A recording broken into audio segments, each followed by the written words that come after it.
예, 어제 정청래 더불어민주당 대표가 에이펙 기간 동안 외국 손님이 오니 조용히 하자며 무정쟁 주간을 선언하자고 합니다. 지금 국민들은 집값 폭등과 대출 규제로 절규하고 있습니다. 서민들의 내 집 마련의 꿈이 짓밟히고 중산층은 세금 부담과 물가와 금리 부담에 허덕이고 있습니다. 그런데 정청래 대표는 이러한 국민의 고통은 외면한 채 입을 다물자라고 말하는 것입니다. 이재명 정권에서 저지른 경제 참사, 부동산 참사를 덮기 위한 침묵 강요이자 정치적 물타기라 할 것입니다. 정청래 대표가 이야기하는 정쟁을 멈추는 길은 매우 간단합니다. 이재명 정권과 더불어민주당이 야당 탄압을 중단하고 국민의 삶을 짓밟지만 않으면 됩니다. 그동안 있어왔던 노란봉투법, 덧센상법 다시 원복시켜야 합니다. 중대재해처벌법 합리적 수준으로 재조정해야 합니다. 사법부 독립과 대법원장에 대한 강압적 침해 행위 중단해야 합니다. 검찰 해체 중단해야 합니다. 법사위의 추미애 위원장의 독단적인 운영 중단하여야 합니다. 과방위의 최민희 위원장의 독단적 행위 마찬가지로 즉각 중단해야 합니다. 그리고 최근의 사태에 책임을 지고 최민희 위원장은 사퇴해야 합니다. 무고한 시민을 죽음에 이르게 만든 특검의 강압적 수사 중단돼야 되고 해체해야 합니다. 그렇게 되면 정치권은 자연스럽게 안정이 되고 국민은 평온을 되찾을 것입니다. 무엇보다 내일 운영위원회에서 각종 국정농단 의혹을 받고 있는 김현지 전 총무비서관의 국회 국감 출석 여부가 논의되게 됩니다. 국민의 혈세로 운영되는 대통령실의 비선 의혹을 밝히는 것은 국회의 헌법적 책무이자 국민에 대한 최소한의 도리입니다. 김현지 전 총무비서관, 현 제1부속실장은 이러한 국민적 의혹을 해소하기 위해 반드시 국감에 출석해야 한다는 점을 다시 한번 강력히 촉구합니다.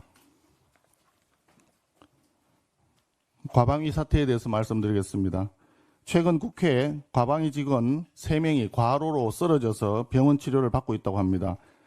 동일한 요인으로 1년 이내에 3명 이상의 질병자가 발생하면 중대재해처벌법 위반입니다. 책임은 전적으로 과방위의 독재자 최민희 위원장에게 있습니다.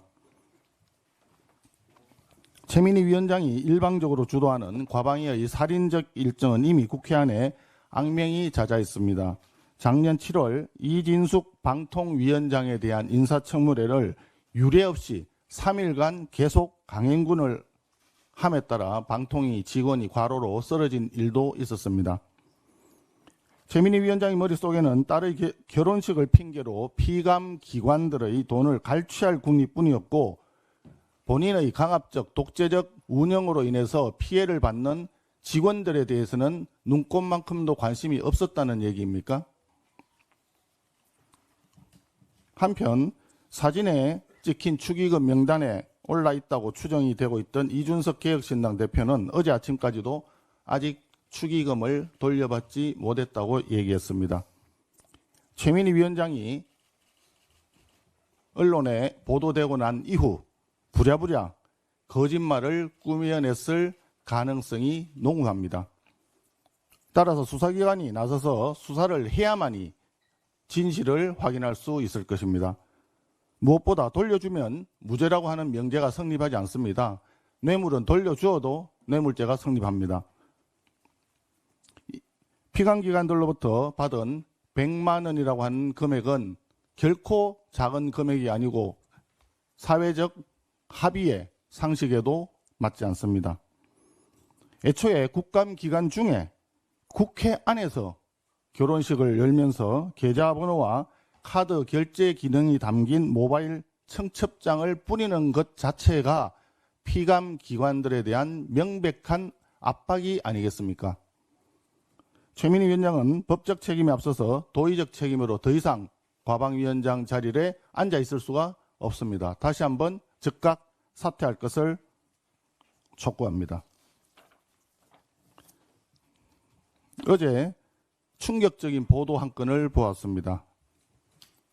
민중기 특검과 관련된 내용입니다. 네오세미테크 주식의 거래 정지 일주일쯤 전에 거래 정지 가능성을 주변에 알렸고, 민중기 특검이 이러한 정보를 고등학교 동기로부터 듣고 거래 정지 직전에 주식을 팔아치웠다는 내부 관계자의 제보가, 폭로가 보도되었습니다. 민중기 특검을 수사해야 할 근거와 정황이 점점 더 명확해지고 있습니다. 이 폭로가 사실이라면 민중기 특검은 명백히 미공개 내부 정보를 이용한 불법 주식 투자를 했다는 것입니다. 이 부분에 대해서도 수사기관의 수사를 통해서 명명백백하게 밝혀야 될 사안입니다. 민중기 특검은 이제 그만 추한 모습 그만 보이고 즉각 사퇴하기 바랍니다. 불법 주식 투자 의혹을 가진 사람이 주가 조작 사건을 수사하고 기소한다는 것이 가당키 나겠습니까? 수사를 받아야 할 피의자이지 수사를 수행해야 될 주체가 될 수는 없습니다. 이상입니다.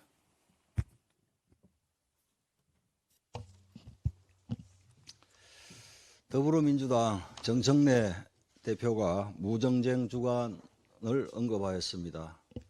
놀랄 일입니다. 적어도 정청래 대표는 무정쟁이란 말을 입에 담을 수가 없습니다. 일말의 염치가 있다면 무정쟁이란 말을 할 수가 없습니다. 이재명 정권과 민주당 독성과 독재를 멈추고 정치를 회복시키면 정쟁은 없어집니다. 더불어민주당이 재건축 초과이익 환수제 폐지를 검토한다고 했다가 불과 며칠 만에 그런 논의는 없었다고 입장을 바꾸었습니다. 보유세 문제도 마찬가지입니다. 구윤철 경제부총리와 진성준 의원은 보유세 강화가 필요하다고 주장하지만 전현희 의원 등은 정반대 입장을 내고 있습니다. 이재명 정권과 민주당은 부동산 정책의 기본 철학조차 공유하지 못한 채 오락가락 혼선만 반복하고 있습니다. 그 결과 이재명 정권에 대한 국민의 신뢰는 계속 무너지고 있습니다. 급기야 민주당 일각에서는 제초안을 폐지하면 집값이 상승할 수 있다는 근거 없는 주장을 퍼뜨리고 있습니다. 이는 부동산 현실을 모르는 아마추어 정권, 무능 정권다운 인식입니다. 인식이 그러하니 내놓는 부동산 정책마다 실패하는 것입니다. 지금 집값이 오르는 이유는 제초안 부담 등으로 인해 재건축이 멈춰 있고 그 결과 공급이 막혀 있기 때문입니다. 공급이 막히니 집값이 오르는 것, 너무나 단순한 시장 원리입니다. 현재 서울시는 용적률 상향, 공공기여 제도 합리화 등 민간 정비사업 활성화를 위한 다양한 인센티브를 추진하고 있습니다. 이제 남은 마지막 퍼즐은 제초안 폐지입니다. 이 제도가 폐지되면 민간 정비사업은 활력을 되찾고 도심 주택 공급이 확대되며 부동산 시장은 자연스럽게 안정될 것입니다. 이재명 정권과 민주당은 제초안 폐지하면 집값이 오른다는 불안조장 발언으로 국민을 더 이상 속이지 마십시오. 지금 필요한 것은 수요가 있는 곳에 공급을 늘려 자연스럽게 부동산 시장을 정상화하는 것입니다. 제초안 폐지는 이번 정기국회에서 반드시 합의 처리합시다. 코스피가 사상 처음으로 4,000포인트 시대를 열었습니다. 삼성전자와 SK하이닉스 등 반도체 기업이 이끈 장입니다. 그런데 더불어민주당 박수현 대변인과 코스피 5천 특위 오기영 의원은 당정이 잘해서 코스피가 4천이 됐다며 벌써부터 샴페인을 터뜨리고 있습니다. 부동산 시장이 불안한 것을 전 정부와 오세훈 시장 탓으로 돌리더니 코스피가 오르면 본인들 덕이라 합니다. 잘된 일은 내 덕, 잘못된 일은 남 탓, 이런 이중적 태도는 고쳐야 합니다. 많은 경제 전문가들은 실물 경제 개선 조짐이 없음을 우려하고 있습니다. 수출은 반도체를 제외하면 여전히 부진하고 올해 성장률도 0%대에 머물 것이라는 전망이 우세합니다. 최근 4개월 사이 하락한 종목이 1,537개, 상승 종목이 1,104개보다 많습니다. 그래서 투자자들 사이에서는 내 계좌만 마이너스다라는 말이 나옵니다. 결국 이번 급등이 유동성에 기대 올라탄 반짝 장세에 거칠 수 있다는 우려가 나오는 이유입니다. 지금은 자화자찬하고 샴페인을 터뜨릴 때가 아닙니다. 냉정하게 현실을 직시해야 할 때입니다. 코스피가 4천을 넘어 5천으로 나아가기 위해서는 무엇보다 한미관세 협상의 불확실성을 해소해야 합니다. 정부는 치밀하게 준비하고 국익에 부합하는 결과를 도출해야 합니다.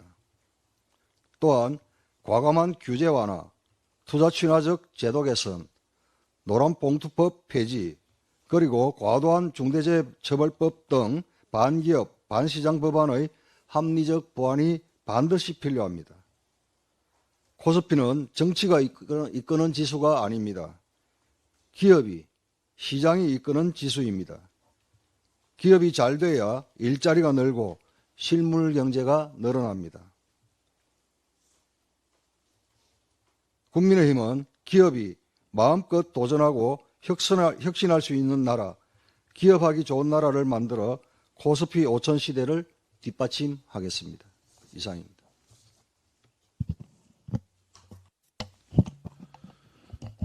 사무총장 정의용입니다. 천년고도 경상북도 경주시에서 에이펙 정상회의 공식 일정에 돌입했습니다. 국민의힘은 에이펙 정상회의의 성공을 위해 힘을 모으겠습니다. 한미 간 관세 협상의 온도차에 대해서 말씀드리겠습니다. 좁혀질 것 같지 않아 보이는 한미 관세 협상 소식에 우려와 걱정이 커지기만 합니다. 투자 방식, 투자 금액, 일정, 손실 부담과 이익 배분 방식 등 모든 것이 여전히 쟁점에 남아있다는 이재명 대통령과 타결에 매우 가깝다는 트럼프 미 대통령의 발언은 간극차가 너무 큽니다. 이 대통령 말처럼 협상 지연이 실패는 아닐지 모르겠지만 이미 고통받고 있는 수출 기업들에게 협상의 지연은 무책임한 말이나 다름없습니다. 관세 협상은 처음부터 국민들께 제대로 된 내용조차 공개한 적이 없습니다. 더 이상 수식어 가득한 협상 경과 설명을 원하지 않습니다. 실질적이고 투명한 진짜 협상의 내용을 원할 뿐입니다. 이상입니다. 운영수석입니다. 지난 20일 법사위 국정감사에서 김대웅 서울거등부본장이 이재명 대통령 파기환송심은 언제든 제기할 수 있다는 취지로 답변하자 민주당이 화들짝 놀라 곧바로 이재명 재판중지법을 본회의에 상정하려는 움직임을 보이고 있습니다. 민주당 내부에서는 사법행정을 총괄하는 법원 행정처 폐지 방안까지 유력하게 논의 중인 것으로 알려졌습니다. 조희대 대법원장에 대한 무도한 사퇴 압박을 가하면서도 서울고등법원장의 법적으로 재판 재개 가능성을 언급하였다는 이유로 입법으로 사법부의 독립을 훼손하고 법 앞에서의 평등의 예외를 인정하는 헌정 파괴를 하겠다는 것입니다. 법 왜곡죄 신설과 재판소원법 제정, 사법행정기구 해체 등은 과거 권위주의 정부에서도 감히 시도조차 하지 못한 것들입니다. 이재명 대통령의 사법 리스크를 막기 위해서라면 권위주의 정부 시절보다도 더 강력하고 거칠게 사법부를 압박해 장악하고 더 나아가 사법 시스템을 붕괴시키겠다는 민주당의 모습에서 집단적 광기가 느껴집니다. 행정부, 입법부를 장악한 이재명 대통령과 민주당이 사법부를 장악하는 순간 자유민주국가인 대한민국의 다수당에 의한 독재는 완성됩니다. 민주당이 독재를 향해 브레이크 없이 질주하고 있지만 국민들은 결코 용납하지 않을 것이며 국민의힘도 온몸을 바쳐 투쟁하여 막아낼 것입니다. 마치겠습니다.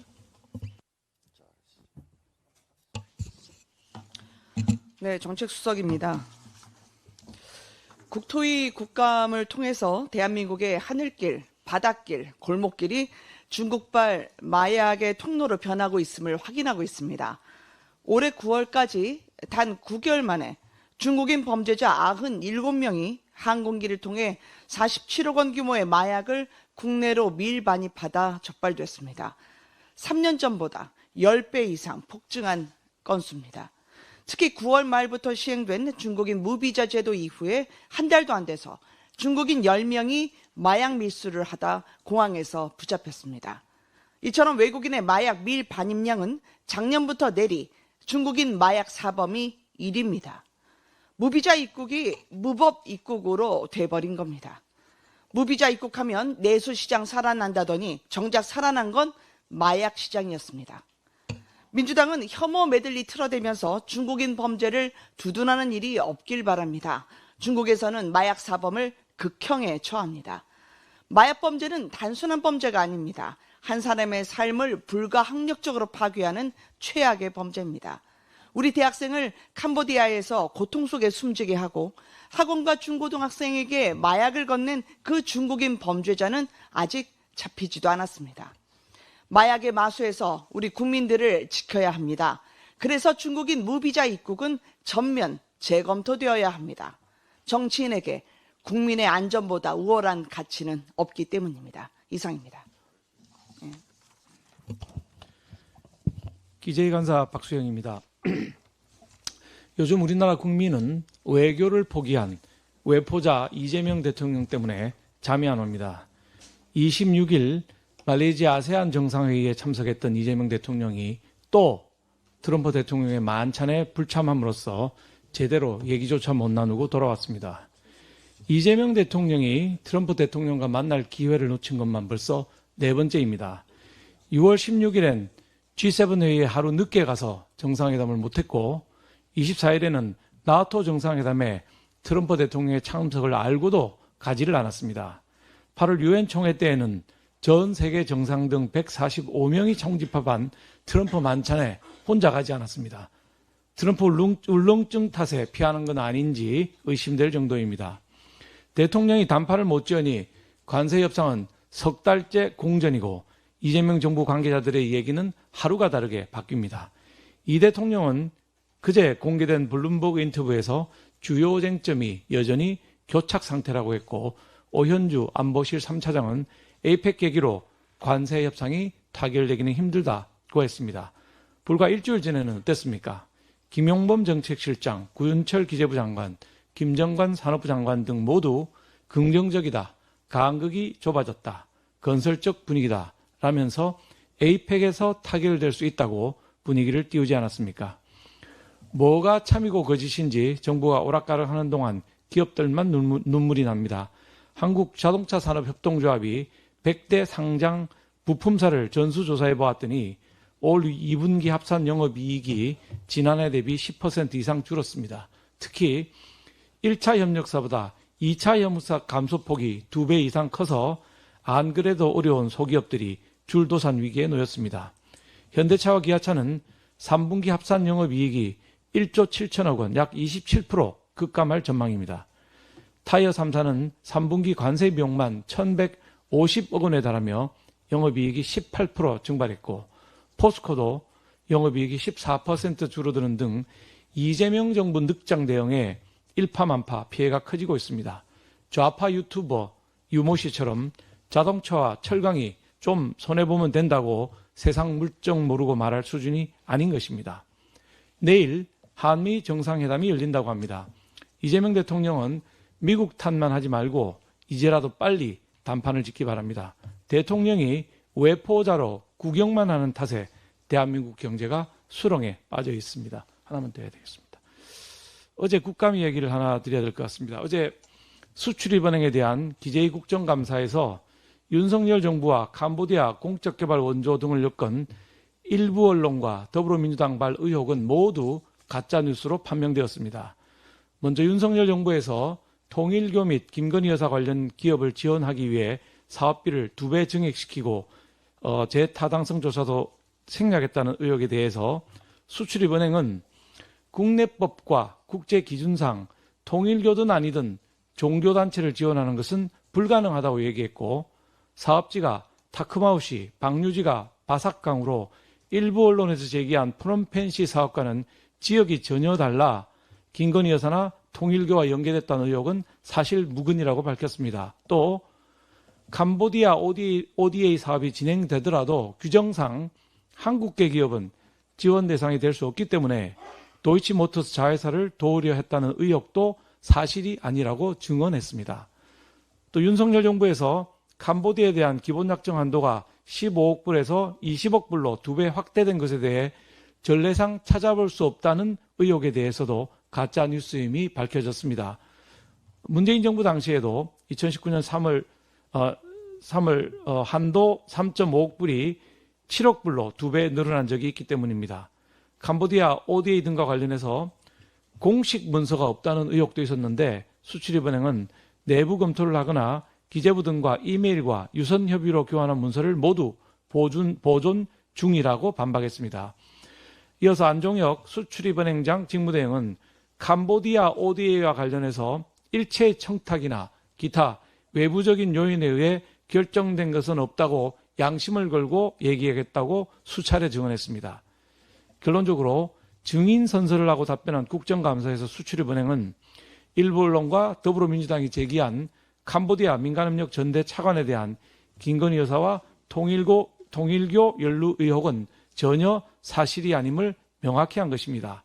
가짜 뉴스를 만들고 재생산한 일부 좌파 언론에 대해 깊은 유감을 표하며 국정감사에서 사실관계가 확인되었기 때문에 진심으로 사과하고 정정보도를 내시기 바랍니다. 이쪽에 발언하실 분 김성교 의원님. 예, 농해수위관사 김성교 의원입니다. 올해 국정감사도 이제 종합감사만 남았습니다. 당초 이번 국정감사는 김현지 실장과 관련한 김인호 산림청장, 이용호 전 해양비서관의 인사 개입과 백현동 옹벽 아파트에 대한 각종 의혹을 속 시원하게 해소해 주길 바라던 많은 국민분들이 계셨지만 더불어민주당은 끝끝내 진실과 책임을 외면하고 말았습니다. 국민 여러분의 목소리를 경청하겠다는 더불어민주당의 약속은 애지중지 현지 앞에서는 한낱 실체 없는 립서비스로 전락해버렸습니다. 이뿐만이 아닙니다. 북한에 의해 잔인하게 희생된 해수부 공무원의 유가족인 이래진 씨를 불러 그간의 정황을 들어보자는 요청에도 오직 고인의 월북 여부만 따져들고 있습니다. 한미 감세 협상과 관련한 쌀 시장 개방 문제에 대해서도 농림부 장관과 외교부 장관이 서로 다른 말을 하고 있지만 농민분들의 타들어가는 마음을 아는지 모르는지 도대체 무엇이 진실인지 답을 들을 수가 없습니다. 국민을 대신해 더불어민주당에 묻겠습니다. 도대체 무엇이 두렵습니까? 도대체 무엇을 감추려 하는 것입니까? 국민을 외면하고 도대체 무엇을 지키겠다는 것입니까? 진실 규명과 책임 있는 설명을 듣길 바라는 국민 여러분의 목소리조차 정치적 유불리만 따져가며 제 입맛대로 판단하고 독단적으로 결정해버리는 더불어민주당에게 깊은 유감을 표합니다. 예, 국회 과학기술정보방송통신위원회 국민의힘 관사 최영두입니다. AI 3대 강국, 우주 5강의 담대한 계획이 도전받고 있습니다.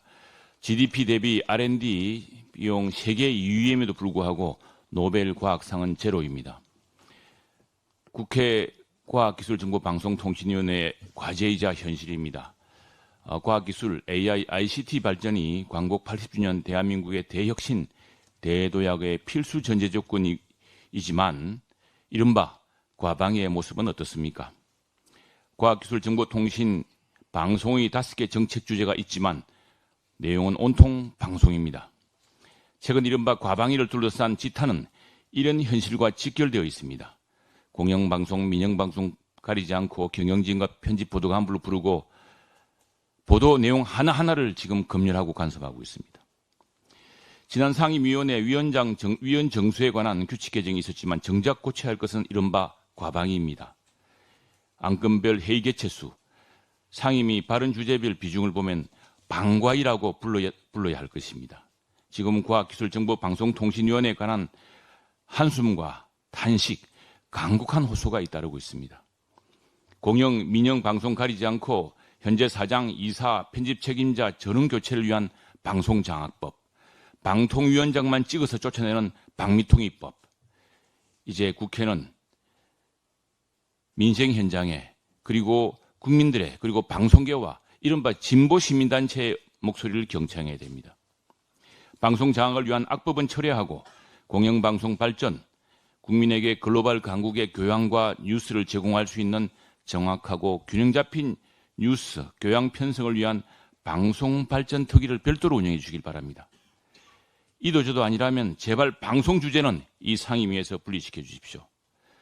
부총리 부처로 격상되어 막대한 국가적 의제를 추진 중인 과학기술정보통신부 그리고 우주항공청 원안이 업무를 가로막지 말고 방송 특위를 별도로 분리시켜달라는 것이 과학기술정보통신 그리고 AI 혁신 생태계의 간절한 호소입니다. 예, 외통위 간사 김건희입니다. 아세안, 에이펙 등 정상외교 슈퍼위크입니다. 이재명 정부가 성과 있는 정상외교로 국민들의 시름을 덜어주기를 학수고대합니다. 그런 의미에서 오늘 외통위 종감에서는 4가지 사항을 지적하고 정부의 분발을 촉구할 예정입니다. 첫째, 관세 협상 지연으로 기업과 국민들은 많은 피해를 입고 있습니다. 그간 정부는 8월 한미 정상회담으로 정상 간 깊은 신뢰를 구축했다고 자랑해 왔습니다. 그래서 유엔 총회, 아세안 정상회의 등 모든 기회에 정상회담으로 쌓은 신뢰를 활용해 트럼프 대통령을 설득해 나가기를 바랬습니다. 왜냐하면 축구에서도 골을 넣으려면 빌드업이란 게 있어야 되지 않겠습니까? 그러나 협상은 장관급에서만 진행되고 이재명 대통령은 졸라댄다고 될 일이 아니라는 듯 일정한 거리를 두어 왔습니다. 좋습니다. 어째도 좋으니 국민들은 하루빨리 협상이 타결되어 더 이상 피해가 없었으면 하고 바랄 뿐입니다. 이재명 정부는 분명한 성과로 국민께 보답해야 할 것입니다. 둘째, 이재명 대통령은 에이펙 정상회담을 앞둔 시점에 미사일 도발을 감행한 북한에 대해 오랫동안 잘 참았다고 했습니다. 규탄은커녕 잘못되었다 말 한마디 하지 않았습니다. 침묵은 묵인이 됩니다. 잘못된 것을 잘못되었다 말하지 않으면 북한이 국제법을 무시하고 우리의 안보를 위협하는 행위가 버젓이 문제없는 행위로 둔갑하게 됩니다. 반드시 경종을 울릴 일입니다. 셋째, 캄보디아 코리안 데스크가 무산된 후 이번엔 정상회담에서 코리안 전담반을 합의했다고 합니다. 초국가적 범죄 예방에 어떤 외교적 협의가 있었는지 국민은 궁금합니다. 코리안 데스크와 차이점을 모르니 대통령실은 운영 방침과 일정에 대해서는 정해진 게 없다고 합니다. 관세 협상 때와 같이 모든 것이 잘 된 것처럼 국민을 오도하는 것은 아닌지 확인이 필요합니다. 재외 국민 보호와 영사 조력 강화를 위한 대책도 촉구하겠습니다. 넷째, 중국의 서해 구조물이 양식장이 아니라 군사 시설이란 의구심이 있습니다. 잠수부와 산소통이 포착되고 있어 국제법 위반의 소지가 있는지 우리 정부의 대응은 적절했는지 점검이 필요합니다. 국민의힘은 오늘 외통위 종감을 통해 잘못된 외교의 방향을 바로잡고 대한민국의 국익과 국격을 회복하겠습니다. 앞서 박소영 간사님 질의 중에 아세안 회의에 대통령이 아마 상당히 국민 혈세를 많이 사용을 해서 출장을 가셨을 것 같은데 정상들이 모이는 자리에 사진에 보니까 우리 이재명 대통령은 지금 빠져 있었던 거죠. 그 이재명 대통령이 그 시간에 어디 가서 뭘 했다고 지금 알려져 있습니까? 교민 간담회 했다고 알려져 있습니다. 교민 간담회? 교민 간담회가 트럼프 대통령을 만나서 한미 관세 협상을 해결하는 것보다 훨씬 중요했다는 이야기인가요? 표만 본 것 같습니다. 저 김건 간사님, 이거 외교부 외통위 소관인 거죠? 지금 뭐 여러 상임위에 걸쳐 있지만 외교부도 관계됩니다. 예, 그것도 좀 따져주십시오. 예. 아세안 정상. 유엔총회 때도. 지난번에 유엔 총회 때는 교민 간담회가 아니었고 한국 코리아 소사이 같은 한국 관련 연구기관 단체장들 만찬이었습니다. 예. 비공개.